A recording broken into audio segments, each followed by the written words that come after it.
ಓಂ ನಮೋ ವೆಂಕಟೇಶಾಯ. ತಿರುಪತಿ ಶ್ರೀ ಅಲಮೇಲು ಮಂಗಮ್ಮ ಮತ್ತು ಪದ್ಮಾವತಿ ದೇವಿಯರು ವೆಂಕಟೇಶ್ವರ ಸ್ವಾಮಿಯ ಜೊತೆಗೆ ಇರ್ತಾರಲ್ವಾ. ಒಬ್ಬರು ಲಕ್ಷ್ಮೀದೇವಿ, ಮತ್ತೊಬ್ಬರು ಯಾರು? ಹಾಗೆ ಸಾಮಾನ್ಯವಾಗಿ ಶ್ರೀ ಮಹಾವಿಷ್ಣುವಿನ ದೇವಾಲಯದಲ್ಲಿ ನಾವು ನೋಡಿದಾಗ ಸ್ವಾಮಿ ಶ್ರೀ ಲಕ್ಷ್ಮೀದೇವಿಯ ಜೊತೆಗೆ ಯಾವಾಗಲೂ ಕೂಡ ಇರ್ತಾರೆ. ಆದರೆ ತಿರುಪತಿಯಲ್ಲಿ ಒಬ್ಬರೇ ನಿಂತುಕೊಳ್ಳಲು ಕಾರಣವೇನು? ಸಾಕ್ಷಾತ್ತು ಶ್ರೀ ಲಕ್ಷ್ಮೀದೇವಿಯೇ ಶ್ರೀ ವೆಂಕಟೇಶ್ವರ ಸ್ವಾಮಿಯ ಪತ್ನಿ ಅಲ್ವಾ. ಕುಬೇರನ ಬಳಿ ಅವರು ಸಾಲ ಯಾಕೆ ಮಾಡಿದ್ರು? ಹಾಗೆಯೇ ಇನ್ನೂ ಕೂಡ ಯಾಕೆ ತೀರಿಸಿಲ್ಲ ಅಂದರೆ, ವ್ಯಾಸ ಮಹರ್ಷಿಗಳು ಬರೆದಂತಹ ಕೂರ್ಮ ಪುರಾಣದ ರಾಮಾಯಣದ ಬಗ್ಗೆ ನಾವು ತಿಳಿದುಕೊಳ್ಬೇಕು. ಪೂರ್ವ ತ್ರೇತಾಯುಗದ ಸಮಯದಲ್ಲಿ ಕುಶಧ್ವನ್ವ ಎಂಬ ಮಹರ್ಷಿಗಳು ಇರ್ತಾರೆ. ಅವ್ರಿಗೆ ಲಕ್ಷ್ಮೀದೇವಿಯನ್ನು ಮಗಳಾಗಿ ಹೊಂದಬೇಕು ಅನ್ನುವ ಆಸೆ.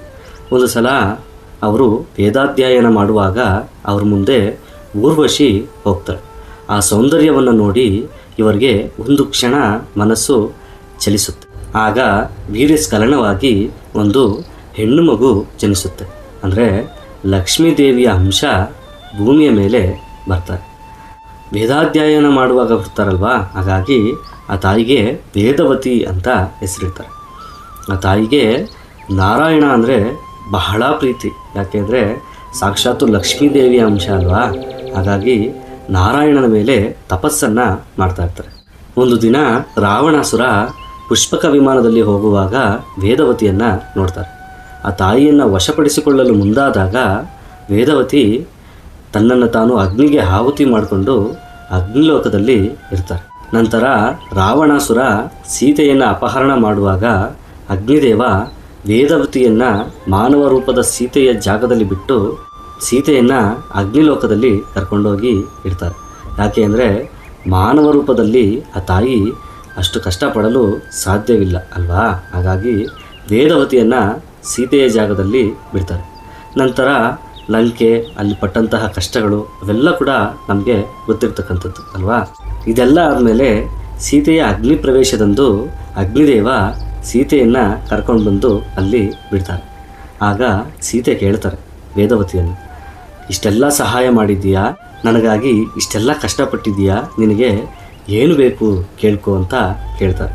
ಆಗ ವೇದವತಿ ನಾರಾಯಣನ್ನೇ ಯಾವಾಗಲೂ ಕೂಡ ತಪಸ್ಸು ಮಾಡ್ತಾ ಇರ್ತಾರಲ್ವ, ಆ ನಾರಾಯಣನನ್ನು ನಾನು ವಿವಾಹವಾಗಬೇಕು, ಇದೇ ನನ್ನ ಆಸೆ ಅಂತ ಕೇಳ್ಕೊಳ್ತಾರೆ. ಆಗ ಶ್ರೀರಾಮಚಂದ್ರ ಪ್ರಭು, ಈ ಜನ್ಮದಲ್ಲಿ ನಾನು ಏಕಪತ್ನಿ ವ್ರತಸ್ಥ, ಮುಂದೆ ಕಲಿಯುಗದಲ್ಲಿ ಮತ್ತೆ ನಾನು ಹುಡ್ತೀನಿ, ಆಗ ನೀನು ಕೂಡ ನನಗೆ ಪತ್ನಿಯಾಗಿ ಹುಡ್ತೀಯ ಅಂತ ಹೇಳಿ ಆಶೀರ್ವಾದವನ್ನು ಮಾಡಿ ಹೋಗ್ತಾರೆ. ಇಷ್ಟಕ್ಕೂ ಈ ಪ್ರಮಾಣ ಎಲ್ಲ ಎಲ್ಲಿದೆ ಅಂತಂದರೆ, ವ್ಯಾಸ ಮಹರ್ಷಿಗಳು ಬರೆದಂತಹ ಕೂರ್ಮ ಪುರಾಣದಲ್ಲಿ ರಾಮಾಯಣದ ಬಗ್ಗೆ ಉಲ್ಲೇಖ ಇದೆ. ಆಗಿನಿಂದ ವೇದವತಿ ಕಲಿಯುಗದಲ್ಲಿ ಅವತಾರವನ್ನು ತಾಳುವಂತಹ ಸ್ವಾಮಿಗೋಸ್ಕರ ಕಾಯ್ತಾ ಇರ್ತಾರೆ. ಪೂರ್ವ ವೈಕುಂಠದಲ್ಲಿ ಸ್ವಾಮಿ ಮತ್ತು ಲಕ್ಷ್ಮೀದೇವಿ ಇಬ್ಬರೂ ಕೂಡ ಮಾತನಾಡ್ತಾ ಇರ್ತಾರೆ. ಏನು ಅಂದರೆ, ಲಕ್ಷ್ಮಿ, ಕಲಿಯುಗ ಬಂದಿದೆ, ನಾವಿಬ್ಬರೂ ಕೂಡ ಅವತಾರವನ್ನು ಸ್ವೀಕಾರ ಮಾಡುವ ಸಮಯ ಆಸನ್ನವಾಗಿದೆ. ಈ ಸಲ ನೀನು ಮುಂಚಿತವಾಗಿ ಹೋಗು, ನಂತರ ನಾನು ಬರ್ತೀನಿ ಅಂತ ಸ್ವಾಮಿ ಲಕ್ಷ್ಮೀದೇವಿಗೆ ಹೇಳ್ತಾರೆ. ಇದಕ್ಕೆ ಒಪ್ಪದಂತಹ ಲಕ್ಷ್ಮೀದೇವಿ, ಅದೇನು ಸ್ವಾಮಿ, ಯಾವಾಗಲೂ ಕೂಡ ನೀವು ಮುಂಚೆ ಹೋಗ್ತಾ ಇದ್ರಿ, ನಂತರ ನಾನು ಬರ್ತಾ ಇದ್ದೆ, ದುಷ್ಟ ಸಂಹಾರವನ್ನು ಮಾಡಿ ಮತ್ತೆ ನಾವು ವೈಕುಂಠಕ್ಕೆ ವಾಪಸ್ ಬರ್ತಾ ಇದ್ವಿ ಅಂತ ಹೇಳ್ತಾರೆ. ಅದಕ್ಕೆ ಸ್ವಾಮಿ ಹೇಳ್ತಾರೆ, ಲಕ್ಷ್ಮಿ, ಇಷ್ಟು ಅವತಾರಗಳು ಒಂದು ಹಂತ, ಈ ಅವತಾರವೇ ಒಂದು ಹಂತ. ನಾವಿಬ್ಬರೂ ಸಹ ಭೂಲೋಕದಲ್ಲೇ ಇದ್ದು ನಮ್ಮ ಭಕ್ತರನ್ನು ಸದಾ ರಕ್ಷಣೆ ಮಾಡಬೇಕಾಗಿದೆ. ಈ ಅವತಾರದಲ್ಲಿ ನನಗೆ ಪ್ರತ್ಯೇಕ ಹೆಸರು ಇರುವುದಿಲ್ಲ, ನಿನ್ನ ಹೆಸರೇ ನನ್ನ ಹೆಸರು ಕೂಡ, ಶ್ರೀನಿವಾಸ ಅಂತ ಕರೀತಾರೆ. ಅಲ್ಲಿವರೆಗೂ ಸಾಮಾನ್ಯವಾದಂತಹ ನಾನು, ನೀನು ನನ್ನ ಸೇರಿದ ಕೂಡಲೇ ಪೂರ್ವ ವೈಭವ ವಾಪಸ್ ಬರುತ್ತೆ ಅಂತ ವಾಗ್ವಾದ ನಡೆಸುವ ಸಂದರ್ಭದಲ್ಲಿ ಭೃಗು ಮಹರ್ಷಿ ಬಂದು ಸ್ವಾಮಿಯ ಎದೆಯ ಮೇಲೆ ಒದಿತಾರೆ. ಸ್ವಾಮಿ ಅದಕ್ಕೆ ಯಾವುದೇ ರೀತಿ ಕೋಪಗೊಳ್ಳದೆ ಭೃಗು ಮಹರ್ಷಿಯ ಕಾಲನ್ನು ಒತ್ತಾ ಇರ್ತಾರೆ.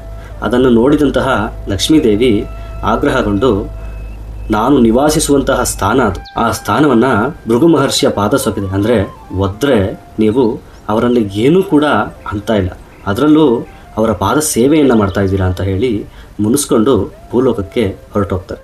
ಅಂದರೆ ಭೃಗು ಮಹರ್ಷಿ ಒದೆಯೋದು ಇದೆಲ್ಲ ಕೂಡ ಸ್ವಾಮಿ ಸೃಷ್ಟಿಸಿದಂತಹ ಲೀಲೆ.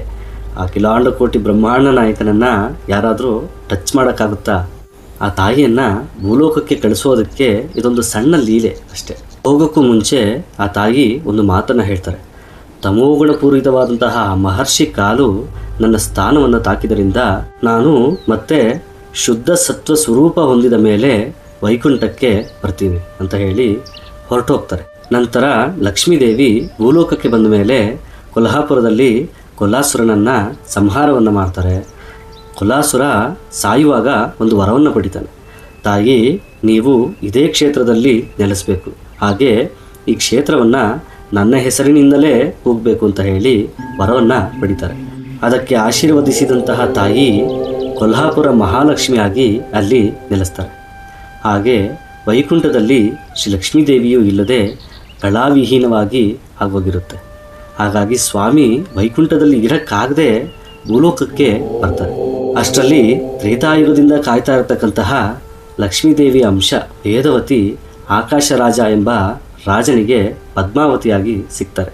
ಅಂದರೆ ಭೂಮಿಯನ್ನು ಉಳುವಾಗ ಪದ್ಮಗಳ ಮೇಲೆ ಒಂದು ಮಗು ಸಿಗುತ್ತೆ. ಆ ಮಗುವೇ ವೇದವತಿ. ಪದ್ಮಗಳ ಮೇಲೆ ಮಲಗಿರ್ತಕ್ಕಂತಹ ದೇವಿಗೆ ಪದ್ಮಾವತಿ ಅಂತ ಹೆಸರನ್ನು ಇಡ್ತಾರೆ.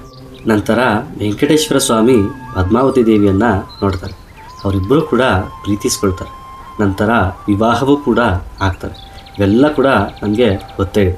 ಹಾಗೆ ವೆಂಕಟೇಶ್ವರ ಸ್ವಾಮಿ ಕುಬೇರನ ಬಳಿ ಸಾಲ ಯಾಕೆ ಮಾಡ್ತಾರೆ ಅಂದರೆ, ತನ್ನ ಶಕ್ತಿಯಾದಂತಹ ಮಹಾಲಕ್ಷ್ಮಿ ಕೊಲ್ಹಾಪುರದಲ್ಲಿ ಇದ್ದಾರೆ. ಈ ವಿಷಯ ಸ್ವಾಮಿಗೆ ಗೊತ್ತಿರೋದಿಲ್ಲ. ಸಾಮಾನ್ಯವಾಗಿರ್ತೀನಿ ಅಂತ ಹೇಳಿದ್ರು ಅಲ್ವಾ. ಹಾಗಾಗಿ ತನ್ನ ಶಕ್ತಿ ಅಲ್ಲಿರೋದ್ರಿಂದ ಸ್ವಾಮಿಯ ಬಳಿ ಶಕ್ತಿ ಇರೋದಿಲ್ಲ. ಪದ್ಮಾವತಿ ದೇವಿ ಲಕ್ಷ್ಮೀದೇವಿಯ ಅಂಶ ಅಷ್ಟೇ. ಶ್ರೀ ವೆಂಕಟೇಶ್ವರ ಸ್ವಾಮಿ ಇದರಿಂದ ಕುಬೇರನ ಬಳಿ ಸಾಲ ಮಾಡಬೇಕಾಗುತ್ತೆ. ನಂತರ ವಿವಾಹವಾಗುತ್ತೆ. ಹೊಸ ಮದುವೆ ಗಂಡು ಸ್ವಲ್ಪ ಕಾಲ ಚೆನ್ನಾಗೇ ಇರುತ್ತೆ. ಪದ್ಮಾವತಿ ದೇವಿ ಲಕ್ಷ್ಮೀದೇವಿಯ ಅಂಶ ಆದ್ದರಿಂದ ಪೂರ್ಣ ಅವತಾರ ಲಕ್ಷ್ಮೀದೇವಿ ಕೊಲ್ಹಾಪುರದಲ್ಲಿ ಇರೋದ್ರಿಂದ ಪದ್ಮಾವತಿ ದೇವಿಯನ್ನು ವಕುಳಾದೇವಿ ಆಶ್ರಮದಲ್ಲಿ ಬಿಟ್ಟು ನೀನು ಇಲ್ಲೇ ಇರು, ನಾನು ಲಕ್ಷ್ಮೀದೇವಿಯನ್ನು ಕರ್ಕೊಂಡು ಬರ್ತೀನಿ ಅಂತ ಹೇಳಿ ಅನುಮತಿ ಪಡೆದು ಸ್ವಾಮಿ ಕೊಲ್ಹಾಪುರಕ್ಕೆ ಹೋಗ್ತಾರೆ. ಆ ಕ್ಷೇತ್ರದಲ್ಲಿರ್ತಕ್ಕಂತಹ ಎಲ್ಲ ದೇವತೆಗಳು ಸ್ವಾಮಿಗೆ ಕಾಣಿಸ್ತಾರೆ. ಆದರೆ ತನ್ನ ಧರ್ಮಪತ್ನಿಯಾದಂತಹ ಲಕ್ಷ್ಮೀದೇವಿ ಸ್ವಾಮಿಗೆ ಕಾಣಿಸೋದಿಲ್ಲ. ಇದರಿಂದ ಬೇಸರವಾದ ಸ್ವಾಮಿ ಅಲ್ಲೇ ಕುಳಿತು 10 ವರ್ಷ ತಪಸ್ಸನ್ನು ಮಾಡ್ತಾರೆ. ಆದರೂ ಕೂಡ ಅಮ್ಮನವರು ಪ್ರತ್ಯಕ್ಷವಾಗೋದಿಲ್ಲ. ಯಾಕೆಂದರೆ ಮುನ್ಸ್ಕೊಂಡು ಹೋಗಿರ್ತಾರೆ ಅಲ್ವಾ. ಸ್ವಾಮಿಗೆ ಏನು ಮಾಡಬೇಕು ಅಂತ ತಿಳಿಯದೆ ನನ್ನ ಹೆಂಡತಿ ನನ್ನನ್ನು ಅನುಗ್ರಹಿಸ್ತಾ ಇಲ್ವಲ್ಲ ಅಂತ ಹೇಳಿ ಚಿಂತಿಸ್ತಾ ಇರ್ತಾರೆ. ಆಗಲೇ ಆಕಾಶವಾಣಿ ಒಂದು ಹೇಳುತ್ತೆ, ಸ್ವಾಮಿ ಇಲ್ಲಿ ನೀವು ಎಷ್ಟು ತಪಸ್ಸು ಮಾಡಿದ್ರೂ ಕೂಡ ಅಮ್ಮನವರು ನಿಮ್ಮ ಕಣ್ಣಿಗೆ ಕಾಣಿಸೋದಿಲ್ಲ. ಯಾಕೆ ಅಂದರೆ ಈ ಸ್ಥಳದಲ್ಲಿ ಅಮ್ಮನವರು ರಜೋಗುಣ ಪ್ರಧಾನವಾಗಿ ಒಬ್ಬ ಅಸುರನನ್ನು ಸಂಹಾರ ಮಾಡಿದ್ದಾರೆ. ಹಾಗಾಗಿ ನಿಮಗೆ ಶುದ್ಧ ಸತ್ವ ಸ್ವರೂಪದಲ್ಲೇ ಅಮ್ಮನವರು ಕಾಣಿಸ್ತಾರೆ. ಅದಕ್ಕೆ ನೀವು ಏನು ಮಾಡಬೇಕು ಅಂದರೆ ಶುಕ ಮಹರ್ಷಿ ಆಶ್ರಮ ಅಂದರೆ ಈಗಿನ ತಿರುಚಾನೂರು, ಆ ಆಶ್ರಮಕ್ಕೆ ಹೋಗಿ ಒಂದು ಕೆರೆಯನ್ನು ನಿರ್ಮಿಸಿ ದೇವಲೋಕದಲ್ಲಿ ಇರತಕ್ಕಂತಹ ಕಮಲಗಳನ್ನು ಅಲ್ಲಿ ತಗೊಂಬಂದು ಪ್ರತಿಷ್ಠಿಸಿ. ಆಗ ಅಮ್ಮನವರು ಕಾರ್ತಿಕ ಪಂಚಮಿ ದಿನ ನಿಮಗೆ ಕಾಣಿಸ್ತಾರೆ ಅಂತ ಹೇಳ್ತಾರೆ. ಸ್ವಾಮಿ ಕೂಡ ಅದೇ ರೀತಿಯಾಗಿ ಶುಕ ಮಹರ್ಷಿ ಆಶ್ರಮ ಅಂದರೆ ತಿರುಚಾನೂರಿಗೆ ಹೋಗಿ ಅಲ್ಲಿ ಕೆರೆಯನ್ನು ನಿರ್ಮಿಸಿ ದೇವಲೋಕದಿಂದ ಹೂಗಳನ್ನು ತಂದು ಪ್ರತಿಷ್ಠಿಸ್ತಾರೆ. ಅದೇ ರೀತಿ ವೆಂಕಟಾಚಲದಲ್ಲಿ ಪದ್ಮಾವತಿ ದೇವಿ ತಪಸ್ಸನ್ನು ಮಾಡ್ತಾ ಇದ್ದಾರೆ. ನೋಡಿ, ಸ್ವಾಮಿ ತಿರುಚಾನೂರಲ್ಲಿದ್ದಾರೆ, ಲಕ್ಷ್ಮೀದೇವಿ ಕೊಲ್ಹಾಪುರದಲ್ಲಿದ್ದಾರೆ, ಪದ್ಮಾವತಿ ದೇವಿ ವೆಂಕಟಾಚಲದಲ್ಲಿ ತಪಸ್ಸು ಮಾಡ್ತಾ ಇದ್ದಾರೆ. 3 ಜನ 3 ಸ್ಥಳಗಳಲ್ಲಿ ಇದ್ದಾರೆ. ಈಗ ಒಂದಾಗುವಂತಹ ಸಮಯ ಬಂದಿದೆ. ನಂತರ ಸ್ವಾಮಿ ದೇವಲೋಕದಿಂದ ತಂದಂತಹ ಕಮಲಗಳನ್ನು ಅಲ್ಲಿ ಪ್ರತಿಷ್ಠಿಸಿ 12 ವರ್ಷಗಳ ಕಾಲ ತಪಸ್ಸನ್ನು ಮಾಡ್ತಾರೆ. ಅವು ಬಾಡು ಹೋಗದಾಗಿ. ನೋಡಿ, ತನ್ನ ಪತ್ನಿಗಾಗಿ ಸಾಕ್ಷಾತ್ ಪರಬ್ರಹ್ಮ ಸ್ವರೂಪ ವೆಂಕಟೇಶ್ವರ ಸ್ವಾಮಿ ಅಲ್ಲಿ 10 ವರ್ಷ, ಹಾಗೆ ಇಲ್ಲಿ 12 ವರ್ಷ, ಓವರಾಲ್ ಆಗಿ 22 ವರ್ಷಗಳ ಕಾಲ ತಪಸ್ಸನ್ನು ಮಾಡ್ತಾರೆ. ಎಲ್ಲ ದೇವತೆಗಳು ಆ ತಾಯಿ ಬರೋದಕ್ಕೆ ಕಾಯ್ತಾ ಇದ್ದಾರೆ. ತಂದೆ ತಾಯಿ ಇಬ್ಬರು ಒಂದಾಗೋದನ್ನು ನೋಡೋದಕ್ಕೆ ಹರ್ಷದಿಂದ ಕಾಯ್ತಾ ಇದ್ದಾರೆ. ಆಗ ಭೃಗು ಮಹರ್ಷಿ ತಾಯಿಯ ಬಳಿ ಹೋಗಿ, ತಾಯಿ ನನ್ನನ್ನು ಕ್ಷಮಿಸು, ನಾನು ಸ್ವಾಮಿಯ ಎದೆಗೆ ಅಂದರೆ ನೀನು ವಾಸಿಸುವಂತಹ ಸ್ಥಳವನ್ನು ಒದ್ದೆ, ದಯವಿಟ್ಟು ನನ್ನನ್ನು ಕ್ಷಮಿಸು ಅಂತ ಕಣ್ಣೀರಿಡ್ತಾರೆ. ಆಗ ಅಮ್ಮನವರು ಪ್ರಸನ್ನವಾಗಿ ಕಾರ್ತಿಕ ಪಂಚಮಿ ದಿನ ಶುದ್ಧ ಸತ್ವ ಸ್ವರೂಪವಾಗಿ ಪದ್ಮ ಸರೋವರದಲ್ಲಿ ಒಂದು ಕಮಲದಲ್ಲಿ ಆ ತಾಯಿ ಉದ್ಭವಿಸುತ್ತಾರೆ. ಇದನ್ನು ಕಂಡಂತಹ ಸ್ವಾಮಿ ಬಹಳ ಸಂತೋಷದಿಂದ ಆ ತಾಯಿಯನ್ನು ಆಲಿಂಗನ ಮಾಡಿಕೊಂಡು ತಾನು ಧರಿಸಿದಂತಹ ಹಾರವನ್ನು ತಾಯಿಗೆ ಹಾಕ್ತಾರೆ. ಅಲ್ಲಿರ್ತಕ್ಕಂತಹ ದೇವತೆಗಳೆಲ್ಲ ಬಹಳ ಖುಷಿಯಿಂದ ಸಂಭ್ರಮಿಸುತ್ತಾರೆ. ತಂದೆ ತಾಯಿ ಇಬ್ಬರು ಒಂದಾದ್ರಲ್ವಾ. ಹಾಗೆ ಅಲ್ಲಿದ್ದಂತಹ ಶುಕ ಮಹರ್ಷಿ, ತಾಯಿ ನೀವು ಇಲ್ಲೇ ನೆಲೆಸಿ ಭಕ್ತರ ಕೋರಿಕೆಗಳನ್ನು ತೀರಿಸಬೇಕು ಅಂತ ಹೇಳಿ ಬೇಡ್ಕೊಳ್ತಾರೆ. ನಂತರ ತಾಯಿ ಒಬ್ಬರೇ ಅಲ್ಲಿ ತಿರುಚಾನೂರು ಲಕ್ಷ್ಮಿಯಾಗಿ ನೆಲೆಸ್ತಾರೆ. ಬಂಗಾರದ ಪದ್ಮದ ಮೇಲೆ ಆಸೀನರಾಗಿದ್ದರಿಂದ ಅವರೇ ಅಲಮೇಲು ಮಂಗಮ್ಮ ಅಂತ ಕರೀತಾರೆ. ಅದಕ್ಕೆ ಅವ್ರನ್ನ ಅಲರ್ಮೇಲ್ ಮಂಗ ಅಂತ ಕರೀತಾರೆ. ಹಾಗೆ ಪದ್ಮವನ್ನೇ ನಿವಾಸವನ್ನಾಗಿ ಇಟ್ಕೊಳ್ಳುವಂತಹ ದೇವಿಯನ್ನ ಪದ್ಮಾವತಿ ದೇವಿ ಅಂತ ಕರಿತೀವಿ. ಇದರಿಂದ ಸ್ವಾಮಿ ನಮಗೆ ಏನು ಸಂದೇಶ ಕೊಡ್ತಾ ಇದ್ದಾರೆ ಅಂದರೆ, ನಮ್ಮ ತಪ್ಪಿಂದ ಪತ್ನಿ ಮುನಿಸ್ಕೊಂಡ್ರೆ ನಾವು ಏನು ಮಾಡಾದರೂ ಸರಿ ಅವರ ಮನಸ್ಸನ್ನು ನಾವು ಗೆಲ್ಲಬೇಕು ಅಂತ ಒಂದು ಸಂದೇಶವನ್ನು ಕೊಡ್ತಾ ಇದ್ದಾರೆ. ನಂತರ ಲಕ್ಷ್ಮೀದೇವಿ, ಸ್ವಾಮಿ ಇನ್ನು ನಿನ್ನ ಅಗಲಿ ಒಂದು ಕ್ಷಣ ಕೂಡ ನಾನು ಇರೋದಕ್ಕೆ ಸಾಧ್ಯ ಇಲ್ಲ ಅಂತ ಹೇಳಿ ವ್ಯೂಹಲಕ್ಷ್ಮಿಯಾಗಿ, ಸ್ವಾಮಿ ನಾನು ನಿನ್ನ ಹೃದಯದಲ್ಲೇ ಇರ್ತೀನಿ, ಭಕ್ತರ ಕೋರಿಕೆಗಳು ಮೊದಲು ನಾನು ಕೇಳಿ ನಂತರ ನಿಮಗೆ ಹೇಳ್ತೀನಿ ಅಂತ ಹೇಳಿ ವರವನ್ನು ಪಡೆದುಕೊಳ್ತಾರೆ. ನಂತರ ಲಕ್ಷ್ಮೀದೇವಿಯನ್ನು ಸ್ವಾಮಿ ಹೃದಯದಲ್ಲಿ ಇಟ್ಕೊಂಡು ವೆಂಕಟಾಚಲಕ್ಕೆ ಹೋಗ್ತಾರೆ. ಯಾಕೆಂದರೆ ಪದ್ಮಾವತಿ ದೇವಿ ಅಲ್ಲಿ ತಪಸ್ಸು ಮಾಡ್ಕೊಂಡು ಕೂತ್ಕೊಂಡಿರ್ತಾರೆ ಅಲ್ವಾ. ಹಾಗಾಗಿ ಸ್ವಾಮಿ ಹೋದ ತಕ್ಷಣ ಅಲ್ಲಿವರೆಗೂ ತಪಸ್ಸು ಮಾಡ್ತಿದ್ದಂತಹ ಪದ್ಮಾವತಿ ದೇವಿ ಬಿಕ್ಕಿ ಬಿಕ್ಕಿ ಹೇಳುತ್ತಾ, ಸ್ವಾಮಿ ನಿನ್ನ ಮದುವೆ ಆಗಿದ ತಕ್ಷಣ ನನ್ನ ಬಿಟ್ಟು ಹೋಗ್ಬಿಟ್ಟೆ, ಇಷ್ಟು ವರ್ಷ ನಿಮ್ಮನ್ನು ಬಿಟ್ಟು ನಾನು ಇದ್ದೀನಿ, ಇನ್ನು ಒಂದು ಕ್ಷಣ ಕೂಡ ನಿಮ್ಮನ್ನು ನಾನು ಅಗಲಿ ಇರಲು ಸಾಧ್ಯವಿಲ್ಲ ಅಂತ ಹೇಳಿ ಅಳ್ತಾ ಇರ್ತಾರೆ. ಅದಕ್ಕೆ ಸ್ವಾಮಿ, ನೀನು ಸಾಮಾನ್ಯಳಲ್ಲ ದೇವಿ, ನಿನ್ನ ಪೂರ್ವಜನ್ಮ ಇದು ಅಂತ ಹೇಳಿ ಪೂರ್ವಜನ್ಮದ ಕಥೆಯನ್ನು ಆ ತಾಯಿಗೆ ಹೇಳ್ತಾರೆ. ನಂತರ ಪದ್ಮಾವತಿ ದೇವಿ ಹೇಳ್ತಾರೆ, ನಾನಿನ್ನ ಎಲ್ಲೂ ಇರುವುದಿಲ್ಲ, ನಾನು ನಿಮ್ಮ ಹೃದಯದಲ್ಲೇ ಇರ್ತೀನಿ ಅಂತ ಹೇಳ್ತಾರೆ. ಹಾಗಾಗಿ ಸ್ವಾಮಿ ಈ ತಾಯಿಯನ್ನು ಕೂಡ ಭೂತಕಾರುಣ್ಯ ಲಕ್ಷ್ಮಿಯಾಗಿ ತನ್ನ ಹೃದಯದಲ್ಲೇ ಇಟ್ಕೊಳ್ತಾರೆ. ಇದಕ್ಕೆ ಸ್ವಾಮಿಯ ವಕ್ಷಸ್ಥಳ ಸ್ವಲ್ಪ ಉಬ್ಬಿರುತ್ತೆ.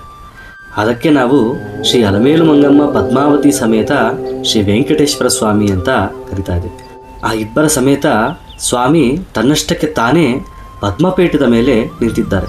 ನಕೃತಂ ದೈವ ಸಂಘ ಇಚ್ಛಾ ನಕೃತಂ ವಿಶ್ವಕರ್ಮಣ ಸ್ವೇಚ್ಛೆಯಾ ಕ್ರೀಡತೆ ತತ್ರ ಇಚ್ಛಾರೂಪಂ ವಿರಾಜಿತ. ದೇವತೆಗಳು ಯಾರೂ ಕೂಡ ಕೆತ್ತನೆ ಮಾಡಿಲ್ಲ, ವಿಶ್ವಕರ್ಮ ಕೆತ್ತನೆ ಮಾಡಿಲ್ಲ. ತನ್ನಷ್ಟಕ್ಕೆ ತಾನೇ ಪದ್ಮಪೀಠದ ಮೇಲೆ ನಿಂತು ಪ್ರತಿಯೊಬ್ಬರನ್ನೂ ಕೂಡ ಆಧರಿಸಿ ವರಗಳನ್ನು ನೀಡುವಂತಹ ಕರುಣಾಮಯಿ ನನ್ನಪ್ಪ ಶ್ರೀ ವೆಂಕಟೇಶ್ವರ ಸ್ವಾಮಿ. ಹೌದು, ಲಕ್ಷ್ಮೀದೇವಿ ವೆಂಕಟೇಶ್ವರ ಸ್ವಾಮಿಯನ್ನು ಸೇರಿಕೊಂಡ್ರಲ್ವ ಸ್ವಾಮಿಗಳೇ, ಮತ್ತು ಕುಬೇರನ ಸಾಲ ಇನ್ನೂ ಯಾಕೆ ತೀರಿಸಿಲ್ಲ ಅಂತಂದರೆ ಈ ಸಂದೇಶ ನಮಗೆ ಕೊಡ್ತಕ್ಕಂಥದ್ದು. ಕಲಿಯುಗದಲ್ಲಿ ಸಾಲ ಅನ್ನೋದು ತುಂಬ ತುಂಬ ತುಂಬ ಘೋರವಾಗಿರುತ್ತೆ. ಸಾಲಕ್ಕೆ ಎಲ್ಲರೂ ಕೂಡ ಮುಗಿಬೀಳ್ತಾರೆ. ಸಾಲವನ್ನು ತೀರಿಸದೆ ಆತ್ಮಹತ್ಯೆಗಳು ಏನೇನೋ ಆಗ್ತಾ ಇರ್ತವೆ. ಇದಕ್ಕೋಸ್ಕರನೇ ಸ್ವಾಮಿ ಆವಾಗಲೇ ಸಾಲವನ್ನು ಮಾಡಬೇಡಿ ಅಂತ ಹೇಳಿ ನಮಗೆ ಸಂದೇಶವನ್ನು ನೀಡ್ತಾ ಇರ್ತಕ್ಕಂಥದ್ದು. ನಮಗಾಗೆ ಶ್ರೀ ವೆಂಕಟೇಶ್ವರ ಸ್ವಾಮಿ ಅವತಾರ, ನಮಗಾಗೆ ವೆಂಕಟಾಚಲದಲ್ಲಿ ನಿವಾಸ. ಓಂ ಶ್ರೀ ಕಾಂತಾಯ ಕಲ್ಯಾಣ ನಿಧೇ ನಿಧೇರ್ತಿನಾಂ ಶ್ರೀ ವೆಂಕಟ ನಿವಾಸಾಯ ಶ್ರೀನಿವಾಸಾಯ ಮಂಗಳಂ. ಓಂ ಶ್ರೀ ಗೋವಿಂದ ಗೋವಿಂದ.